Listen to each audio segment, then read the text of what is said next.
Le Royaume-Uni tremble pour son souverain. Le roi Charles III est atteint d'un cancer et Buckingham Palace communique peu à propos de son état de santé. Heureusement, son épouse, la reine Camilla, vient de s'en charger. La suite après la publicité, son passage à la London Clinic devait se dérouler sans encombre. Mais alors qu'il se faisait opérer de la prostate, les médecins ont découvert que le roi Charles III était atteint d'une forme de cancer, comme l'a révélé Buckingham Palace le lundi 5 février 2024.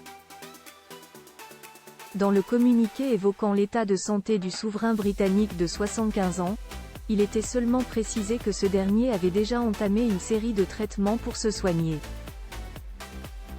De passage à la cathédrale de Salisbury pour assister à une soirée musicale, son épouse, la reine consort Camilla, a donné quelques nouvelles plutôt rassurantes.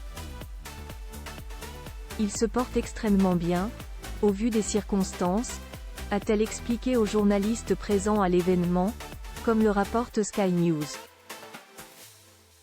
Il est très touché par toutes les lettres et tous les messages que le public lui envoie de partout.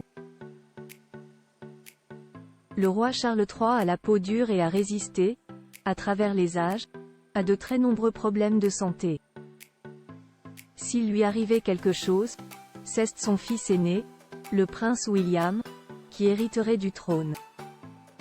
La reine consort Camilla deviendrait, elle, une reine douairière, titre utilisé uniquement pour les veuves de monarques. La dernière à avoir été concernée, au Royaume-Uni, est la reine Adélaïde, après la mort de son mari le roi Guillaume IV en 1837. Le roi reste positif quant à son traitement et espère reprendre pleinement ses fonctions publiques dès que possible, explique la BBC.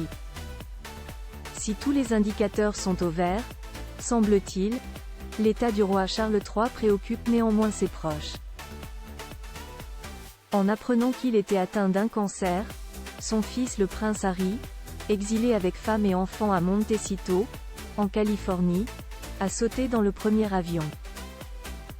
Un voyage express pour le papa des Archie et Lilibet qui n'a pu s'entretenir avec son père qu'une quarantaine de minutes selon les informations du Daily Mail, et qui est reparti chez lui au bout de 24 heures passées sur le sol anglais.